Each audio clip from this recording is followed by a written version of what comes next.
Hi everyone. ఈ వీడియోని అయితే ఎవరు స్కిప్ చేయకుండా లాస్ట్ ఎండింగ్ వరకు అయితే చూడండి, లేకపోతే చాలా నష్టపోతారు. ఈ పిక్లో మీకు కనిపిస్తుంది కదండి, నేనైతే స్ప్లిట్టింగ్ రైస్ కోడ్ అయితే పెట్టడం జరిగింది. ఇందులో మీకు స్టేటస్ క్లియర్గా చూస్తుంది కదండి, rejected not eligible as per అయితే రావడం జరిగింది. అది ఎందుకో కూడా మనం క్లియర్గా చెప్తాను మీకు. ఈ వీడియో అయితే లాస్ట్ వరకు స్కిప్ చేయకుండా చూడండి.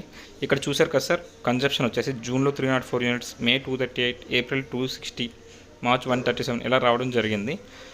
మీ అందరి అనుభవం తెలియడం గురించి నేనైతే లాస్ట్ 5 ఇయర్స్ కన్జంప్షన్ అయితే పెట్టడం జరిగింది. మీరు చూస్తున్నారు ప్రతి దాంట్లో కూడా 160, 130, 110, 68, 82, మీరు ఎక్కడ కూడా 300 అయితే ఇందులో చూడలేదు. ఇది ఒక 1 ఇయర్ అండి. సెకండ్ ఇయర్లో కూడా మనకి ఎక్కడ అయితే కనిపించదు. లాస్ట్ 5 ఇయర్స్లో నాయికా అయితే 2023 జూన్లో 300 యూనిట్స్ రావడం జరిగింది.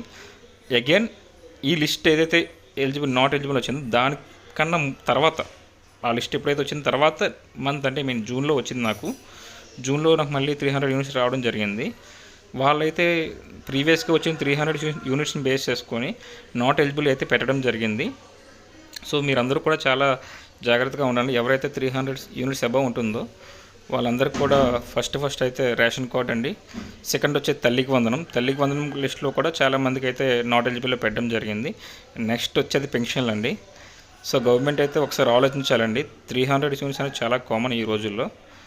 గవర్నమెంట్ ఒకసారి ఆలోచిస్తే చాలా బెటర్ అండి. ప్రతి ఒక్కరు కూడా ఈ వీడియోని గవర్నమెంట్ చేరే వరకు షేర్ చేయండి. మన ఛానల్ సబ్స్క్రైబ్ చేసుకోండి.